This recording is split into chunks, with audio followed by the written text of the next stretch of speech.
Hi class, welcome to the video Understanding the Interdisciplinary Unit Assignment.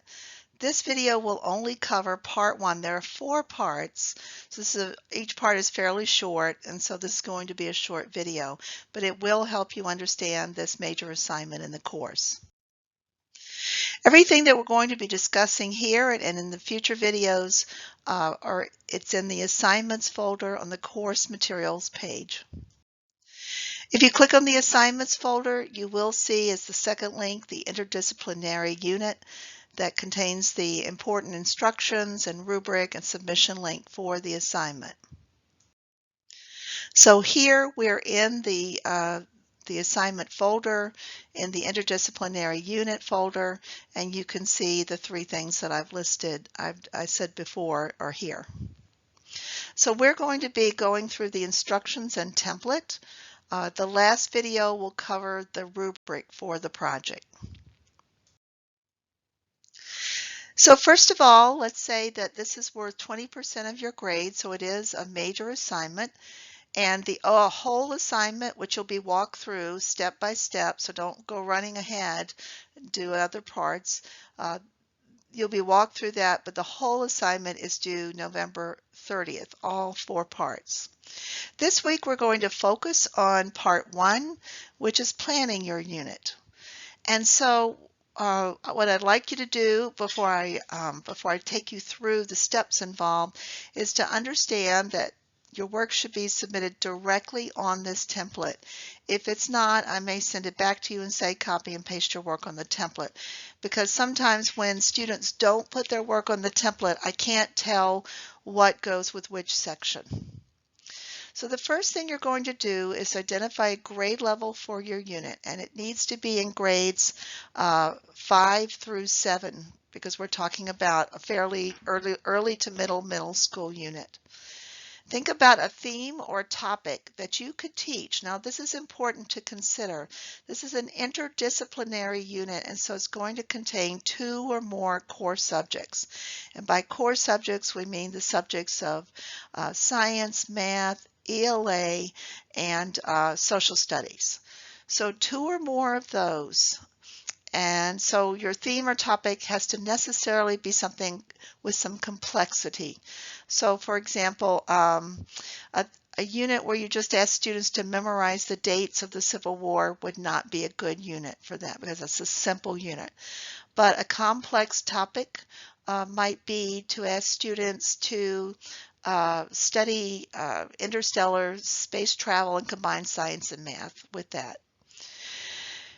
The third thing you're going to do is to narrow it a little bit and think about 2 key ideas or critical questions that students will engage in. So what do I mean by this? I mean something that relates to your overall theme that you identified in number 2. So let's take the example of space travel.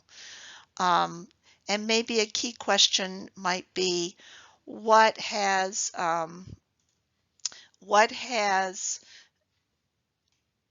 sorry about if you're seeing those pop-ups, I'm trying to get rid of them. What benefits have space travel brought to humanity? That might be a key idea or key critical question. It's complex, it's related to the theme. You could integrate science and math into that.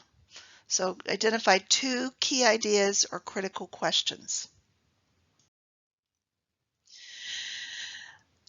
In addition to that, if we go to number 4, now you're going to tell us what 2 core subject areas that I identified you're going to bring together.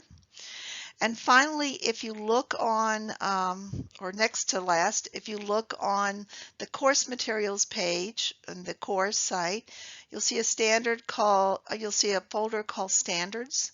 Click into there and identify 2 New York State Common Core standards that come from these subject areas that relate to your topic. So in the case of space travel, I'd be looking for a standard that relates to 2 standards, maybe one in science, one in math, that relates to space travel. Now, it's important to realize when you identify these standards that you write them out in full. Most standards have a source where they're from. They also have a number, and they also have the wording of the standard. So it's a don't just put the number, so I need to be able to see what the standard says.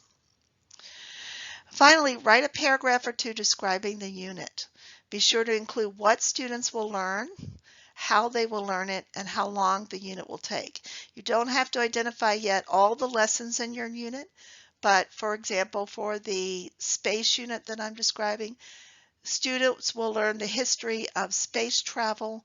They will learn what key inventions came about because of space travel, and they will do some calculations in terms of how long it took us to get to the moon and apply that to external planets, to our solar system, that kind of thing. Just very general terms. Any questions? Please feel free to email me. That concludes part 1. I'll be putting up part 2 next week and so on. So please don't go ahead and rush ahead because I want you to view the videos before you do the assignment. Thanks, everybody.